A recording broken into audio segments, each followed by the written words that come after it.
ஒரு டாக்டர் உங்களுக்கு ஃபேவரட்டாக இருக்கலாம் ஆர் உங்கள் ஃபேமிலிக்கு ஃபேவரட்டாக இருக்கலாம். ஆனால் இந்த டாக்டர் ஒரு கிராமத்துக்கே ஃபேவரட்டாக இருக்கார். அது மட்டும் இல்லை, இந்த கிராமத்தை சுற்றி உள்ள காட்டில் வாழ்கிற மலைவாசி மக்களுக்கும் அந்த காட்டு விலங்குகளுக்கும் இவர் ஃபேவரட். நான் எப்படி சொல்கிறேன்னா, இந்த மலைவாழ் மக்கள் வந்து இந்த டாக்டரை பார்க்க போனால் பன்னு, ரொட்டி, பால் இதெல்லாம் சாப்பிட கொடுப்பாரு. இதுக்காகவே அவரை பார்க்க போவாங்க. காட்டு செந்நாய்க ஒரு நாய்க்குட்டி மாதிரி வந்து இவர்கிட்ட விளையாடும். வைல்டு எலிஃபெண்ட்ஸ் 50-60 கிலோமீட்டர் தாண்டி வந்து இவர்கிட்ட ட்ரீட்மெண்ட் எடுத்துகிட்டு போகும். இப்படிப்பட்ட டாக்டரை பற்றி நம்ம இன்றைக்கி பார்க்க போகிறோம். Hello everyone, welcome to my YouTube channel. It's BEd book boy. இன்றைக்கி நான் எடுத்திருக்க புக் வந்து யானை டாக்டர், ரிட்டன் பை ஜெயமோகன். இது ஒரு சின்ன புக் தான். ஸோ கண்டிப்பாக ஒரு பிகினர்ஸ்க்கு ஆப்டான புக்காக இருக்கும். இந்த டாக்டரோட பேர் வந்து டாக்டர் கிருஷ்ணமூர்த்தி. இவரை ஷார்ட்டாக டாக்டர் கேன்னு கூப்பிட்றாங்க. இவரை பற்றி சொல்லணுன்னா, இவர் 1000 யானைகளுக்கு சர்ஜரி பண்ணியிருக்காரு, 300 யானைகளுக்கு பிரசவம் பார்த்துருக்காரு, நூற்றுக்கணக்கான யானைகளுக்கு போஸ்ட்மார்ட்டம் பண்ணியிருக்காரு, 10-15 யானைகளுக்கு ஆர்டிஃபிஷியல் மெட்டல் போன் வச்சு சக்சீட் பண்ணியிருக்காரு. இவரை பற்றி நூற்றுக்கணக்கான புக்ஸில் ரெஃபர் பண்ணியிருக்காங்க. பிபிசி இவரை பற்றி ஒரு செப்பரேட் டாக்குமெண்ட்ரியே எடுத்திருக்காங்க.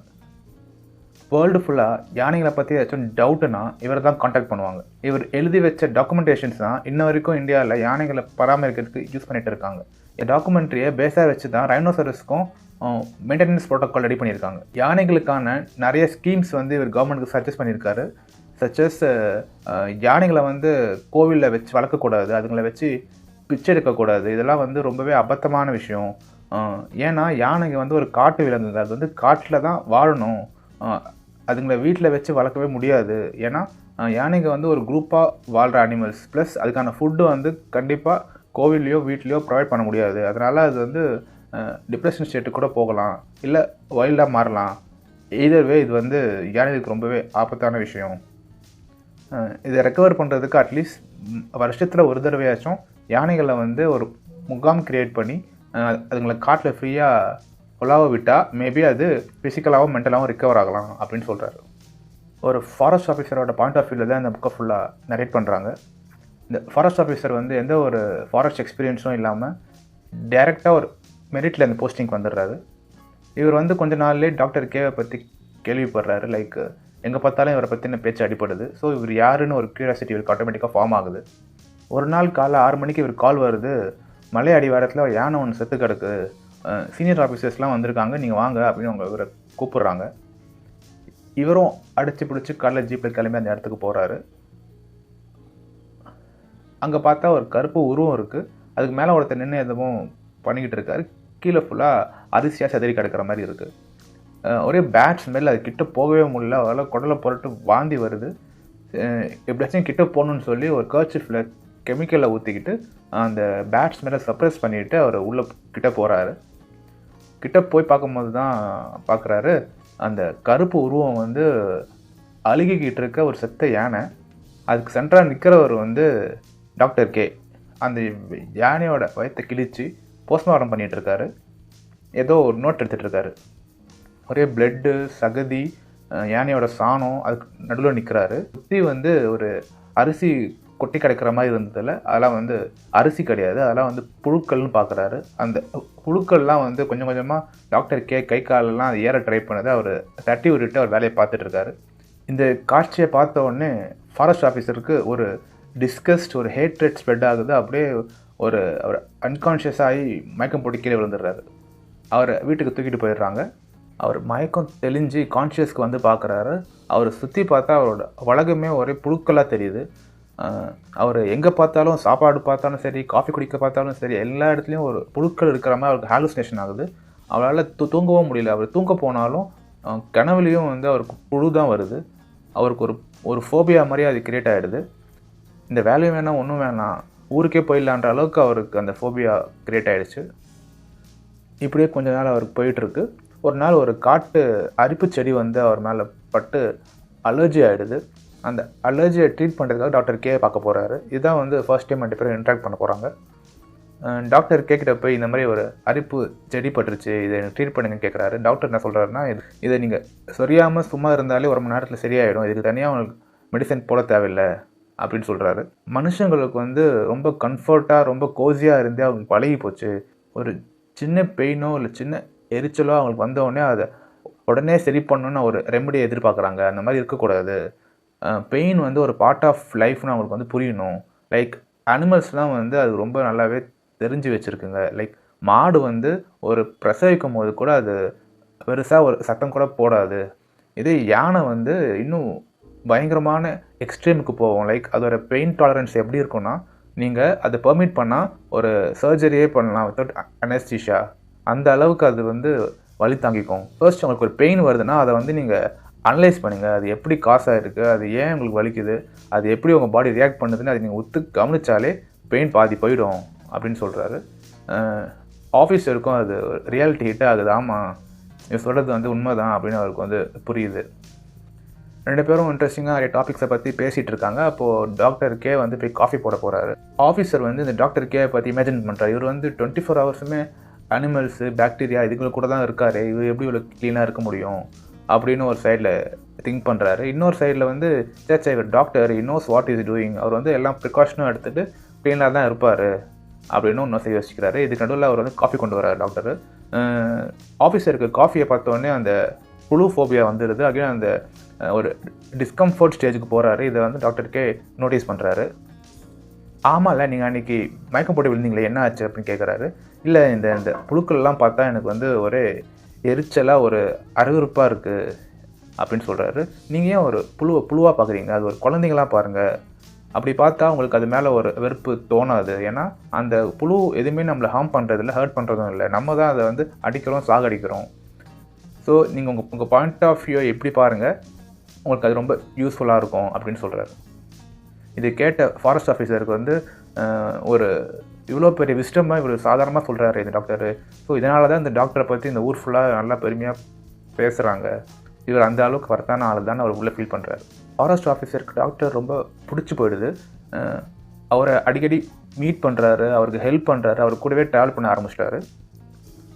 ஒரு நாள் ஜீப்பில் ஃபாரஸ்ட் ஆஃபீஸரும் டாக்டரும் காட்டுக்குள்ளே போயிட்டு இருக்கும்போது டாக்டருக்கே உடனே வண்டியை நிப்பாட்டுங்க அப்படின்னு சொல்கிறாரு. ஏன்னு கேட்கும்போது, இங்கே வந்து சென்னாய்களோட கூட்டம் இருக்குது, இது இங்கே சும்மா இருக்காதுங்க, ஏதாச்சும் ஒரு பர்பஸ் இருக்கும், நான் போய் என்னென்னு பார்த்துட்டு வரேன் அப்படின்னு சொல்கிறாரு.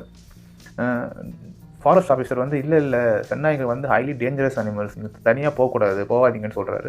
இல்லை நான் பார்த்துக்கிறேன் அப்படின்னு டாக்டர் கிளம்பி போகிறாரு. ஃபாரஸ்ட் ஆஃபீஸர் காருக்குள்ளேயே இருக்கார், ஒரு கன் ரெடியாக வச்சுருக்காரு இன் கேஸ் ஆஃப் எமர்ஜென்சிக்கு. டாக்டர் கீழே இறங்கி போகிறாரு. காட்டு சென்னாய்கள் சுற்றி நிற்குது அவர் பொறுமையாக அந்த சென்னாய்கள் கூட கம்யூனிகேட் பண்ண ட்ரை பண்ணுறாரு. அதுங்களோட ட்ரஸ்ட்டை கெயின் பண்ண ட்ரை பண்ணுறாரு. நேரம் கழித்து சென்னாய்களும் இவர் கூட சகஜமாக பிஹேவ் பண்ண ஆரம்பிக்குதுங்க. ஒரு சென்னாய் இவரை வந்து காட்டுக்குள்ளே கூட்டிகிட்டு போகுது. அவர் உள்ளே போயிட்டு கொஞ்சம் நேரம் கழித்து திருப்பி வந்துட்டு வாங்க போகலாம் அப்படின்னு சொல்கிறாரு. ஃபாரஸ்ட் ஆஃபீஸருக்கு ஒன்றுமே புரியல. என்ன டாக்டர் ஆச்சு, உள்ளே போனீங்க வெளில வந்தீங்க, என்ன பார்த்தீங்க? இல்லை, அந்த சென்னாய்களோட தலைவனுக்கு அடிபட்டிருக்கு, அதை தான் போய் பார்த்துட்டு வந்தேன். ஏதோ ஒரு சிறுத்தை புள்ளி ராத்திரி அடிச்சிருக்கு போல்.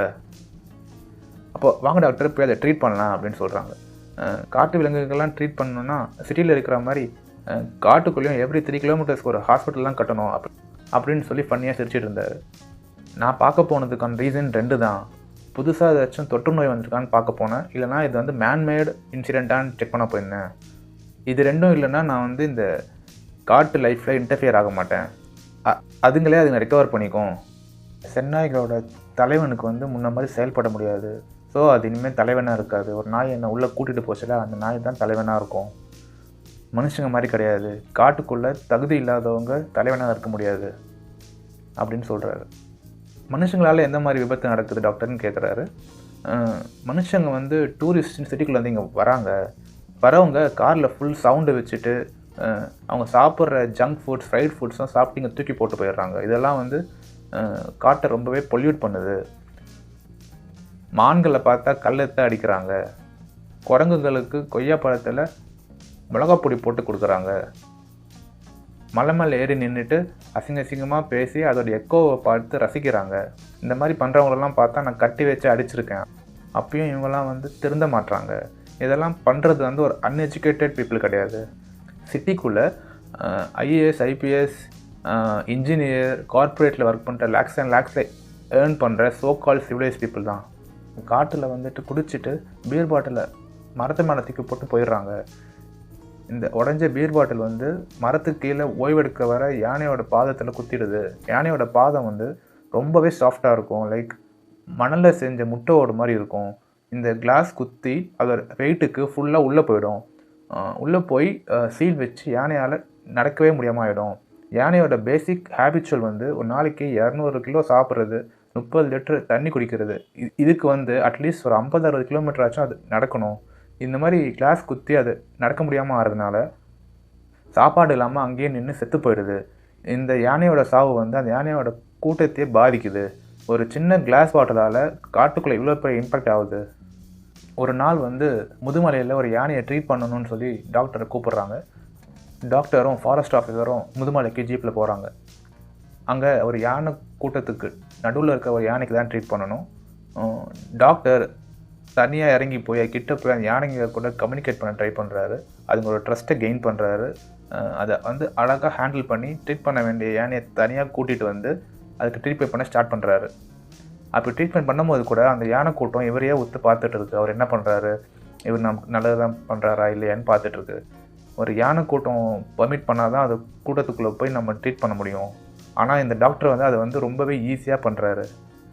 யானைகளோட நம்பிக்கையை சம்பாதிக்கிறது வந்து அவ்வளோ ஈஸி கிடையாது. ஆனால் இவர் வந்து ரொம்பவே பழக்கப்பட்ட ஆள் மாதிரி அதை பண்ணுறாரு. அந்த காயப்பட்ட யானைக்கு ட்ரீட்மெண்ட் பண்ணி முடிச்சுட்டு அந்த கட்டில் வந்து ஒரு சேர அள்ளி பூசிட்டு வந்திருக்காரு. இதை பார்த்த ஃபாரஸ்ட் ஆஃபீஸர் ஏன் டாக்டர் சேர அள்ளி பூசிட்டு வந்தீங்கன்னு கேட்குறாரு. யானைகளுக்கு வந்து ஒயிட் கலரை பார்த்தா ஒரு அன்ஈசினஸ் வந்துடும். அந்த அன்ஈசினஸ் வராமல் இருக்கிறதுக்காக தான் அந்த சேர அள்ளி பூசிட்டு வந்தேன். அப்படி சேர அள்ளி பூசுறதுனா அதுங்க வந்து அந்த கட்டை பிச்சு போட ட்ரை பண்ணும், அதனால தான் அப்படின்னு சொல்கிறாரு. யானைகளை பற்றி இவ்வளோ நுண்ணியமாக அண்டர்ஸ்டாண்ட் பண்ணி வச்சுருக்காரு. அதுக்கேற்ற மாதிரி இவர் எஃபெக்டிவாக ஆக்டும் பண்ணுறாருன்னு பார்த்து ஃபாரஸ்ட் ஆஃபீஸர் பிரமிப்படைகிறாரு. இந்த ஃபாரஸ்ட் ஆஃபீஸர் டாக்டர் கேக்கு எப்படியாச்சும் ஒரு பத்மஸ்ரீ அவார்டு வாங்கி தரணும்னு ரொம்பவே ட்ரை பண்ணுறாரு. அவரோட கான்டாக்ட்ஸ் ஃப்ரெண்ட்ஸ்லாம் வச்சு அவர் டெல்லி வரைக்கும் இவரோட நேமை புஷ் பண்ணுறாரு. லாஸ்ட் மினிட்ல ஒரு இன்டர்னல் பாலிடிக்ஸ்னால ஒரு ஆக்டருக்கு இந்த அவார்டு பாஸ் ஆகிடுது. இவர் வந்து டாக்டர் கேவை பார்த்து, டாக்டர் நான் உங்களுக்கு வந்து அவர் பத்மஸ்ரீ அவார்டு வாங்கி தரலான்னு ட்ரை பண்ணேன், லாஸ்ட் மினிட்ல அது கேன்சல் ஆகிடுச்சு, ரொம்ப சாரி டாக்டர் அப்படின்னு சொல்கிறாரு. டாக்டருக்கே சிரிச்சுட்டு, நீ வித்தியாசமானவன்னு நினச்சேன், ஆனால் நீ மற்றவங்கள மாதிரி தான் இருக்க, இந்த அவார்டை வச்சு நான் என்ன பண்ண போகிறேன், இந்த காட்டுக்குள்ளே இந்த அவார்டை காமிச்சு யானைங்க கிட்டே போய் இந்த மாதிரி நான் அவார்டு வாங்கினவன், என்னை வந்து நீங்கள் ஸ்பெஷலாக ட்ரீட் பண்ணணும், என்னை வந்து நீங்கள் ரெஸ்பெக்டடாக ட்ரீட் பண்ணணும்னு நான் போய் கேட்க முடியுமா? இந்த காட்டுக்குள்ளே எல்லாருமே ஈக்குவல் தான். சிட்டியில் வாழ்கிறவங்க தான் மேலே இருக்கிறவங்க வந்து கீழே இருக்கிறவனை அமுக்கிறதும், கீழே இருக்கிறவங்க வந்து மேலே இருக்கிறவனை பிடிச்சி ஏறுறதுக்கும் ட்ரை பண்ணிகிட்டு இருப்பாங்க. இந்த மாதிரி ஒரு கேம் அவங்களுக்குள்ளே போய்கிட்டே இருக்கும். இந்த கேம்லாம் வந்து காட்டுக்குள்ளே இல்லை. அதனால தான் சிட்டியில் இருக்கிறவங்க வந்து காட்டுக்குள்ளே ரொம்ப நாள் வந்து தங்க மாட்டேங்கிறாங்க, அவங்க வந்து சிட்டிக்கே போயிடுறாங்க அப்படின்னு சொல்கிறாரு. இல்லை டாக்டர், நான் அது மீன் பண்ணல, உங்களை பற்றி வெளி உலகத்துக்கு சொன்னால் நிறைய பேர் உங்களை பார்த்து இன்ஸ்பயர் ஆவாங்க, உங்களை ஃபாலோ பண்ணுவாங்க, நிறைய நல்லது நடக்கும், அதனால தான் ட்ரை பண்ணேன், மன்னிச்சிருங்க அப்படின்னு சொல்கிறாரு. இட்ஸ் ஓகே அப்படின்னு சொல்கிறாரு டாக்டர் கே. ஒரு நாள் யானைகளோட முகாமுக்கு போயிட்டு டாக்டர் கேவும் ஆஃபீஸரும் யானைகளை வந்து அனலைஸ் பண்ணிவிட்டு நோட்ஸ் எடுத்துகிட்டு வீட்டுக்கு வந்து ரெஸ்ட் எடுத்துகிட்டு இருக்காங்க ஈவினிங்கு. அப்போது டாக்டர் கே வந்து டக்குன்னு எழுந்திரிச்சு, எனக்கு யானைகளோட ஸ்மெல் தெரியுது, இங்கே எதோ கிட்ட யானை இருக்குது அப்படின்னு சொல்கிறாரு. டாக்டர் கேவும் ஆஃபீஸரும் வெளியில் வந்து பார்க்குறாங்க, ஒரு குட்டி யானை அடிபட்டு நிற்குது. வந்து ஆஃபீஸர் கேட்குறாரு, இந்த யானை எப்படி இங்கே வந்துச்சுன்னு கேட்குறாரு. இந்த யானை வந்து நம்ம ஒரு நாள் முதுமலையில் போய் ஒரு யானையை ட்ரீட் பண்ணோம்ல, அப்போ இந்த யானையை நாங்கள் பார்த்தேன், அது என்னை ஞாபகம் வச்சுட்டு இப்போ வந்திருக்கு அப்படின்னு சொல்கிறாரு. எப்படி டாக்டர் அதை கண்டுபிடிச்சிங்கன்னு சொல்கிறாரு. நான் தான் அன்றைக்கி பார்த்தேனே, நீ பார்க்கலையா அப்படின்னு சொல்கிறாரு. இல்லை, நீ ஒரு மனுஷங்களை பார்த்தா ஞாபகம் வச்சுப்பல, அந்த மாதிரி நான் யானைகளை பார்த்தா ஞாபகம் வச்சுப்பேன் அப்படின்னு சொல்கிறாரு. டாக்டர் அந்த அளவுக்கு யானைகளை வந்து உன்னிப்பாக பார்க்குறவருன்ட்டு புரியுது. யானைகள் வந்து ரொம்பவே புத்திசாலி. யானைகளை காயப்படுத்துகிறவங்களும் ஒரு மனுஷங்க தான், அதை காப்பாற்றுறவங்களும் ஒரு மனுஷங்க தான். அதுக்கு வித்தியாசம் புரியுது. யார் நல்லவங்க யார் கெட்டவங்கன்னு அதாவது டிஃப்ரென்ஷியேட் பண்ண முடியும். டாக்டருக்கே அந்த யானையோட காலிலேருந்து கிளாஸ் ரிமூவ் பண்ணிவிட்டு அதுக்கு ட்ரீட்மெண்ட் பண்ணி முடிச்சுட்டு கட்டி விடுறாரு. நம்ம போகலாம் அப்படின்னு சொல்கிறாரு. ஆஃபீஸர், இந்த குட்டி யானை திருப்பி எப்படி அவ்வளோ தூரம் போவோம், எப்படியும் ஒரு 60-70 கிலோமீட்டர் இருக்குமே, அது அங்கேருந்து இது வந்திருக்கு, திருப்பி எப்படி போகும் அப்படின்னு கேட்குறாரு. டாக்டர், நீ அதை பார்க்கலையா அப்படின்னு சொல்கிறாரு. எதை பார்க்கலையா அப்படின்னு கேட்கும்போது, இருட்டில் உத்து பார்த்தா ஒரு 10-12 யானை ஒரு கரும் மேகங்கள் மாதிரி அந்த ஒரு இருட்டில் நிற்குது. பொறுமையாக அதுங்க வெளியில் வருதுங்க. 10-12 யானை நம்ம சுற்றி நிற்கிறத பார்த்து ஃபாரஸ்ட் ஆஃபீஸர் அப்படியே ஸ்டன்னாகி நிற்கிறாரு. ஏன்னா ஒரு 10-12 யானை ஒன்றா சேர்ந்து அட்டாக் பண்ணணுன்னு ட்ரை பண்ணால் அங்கே வந்து தப்பிக்க வாய்ப்பே கிடையாது. என்ன கன்று என்ன இருந்தாலும் அதுங்க அட்டாக் பண்ணணுன்னு முடிவு பண்ணிடுச்சுன்னா கேம் ஓவர். டாக்டர் கே சொல்கிறாரு, அவங்க அந்த குட்டியை பார்த்துப்பாங்க, நம்ம வா உள்ளே போகலான்னு சொல்கிறாரு. உள்ளே போகிறதுக்கு கொஞ்சம் முன்னாடி அந்த 10-12 யானைகளும் ஒன்றா சேர்ந்து தும்பிக்கை தூக்கி பிளிருதுங்க. அந்த சவுண்டு வந்து அந்த இடமே அதிர்ற மாதிரி இருக்குது. அந்த கெஸ்டர் வந்து அந்த 10-12 யானைகளும் டாக்டர் கேக்கு தேங்க்ஸ் சொல்கிற மாதிரி இருக்குது. டாக்டருக்கே ஒரு சின்ன ஸ்மைலோட ஃபாரஸ்ட் ஆஃபீஸரை பார்க்குறாரு. அந்த ஸ்மைலுக்கு அர்த்தம் வந்து இதை விடவா பெரிய அவார்டு எனக்கு கிடைக்க போகுது அப்படின்னு அவருக்கு புரியுது. இதோட இந்த புக்கு முடியுது. இது ரொம்பவே ஒரு சின்ன புக்கு தான், ஆனால் ரொம்பவே இன்ஃபர்மேட்டிவாகவும் இன்ட்ரெஸ்டிங்காகவும் இருந்துச்சு. Hope you all enjoyed. Thank you.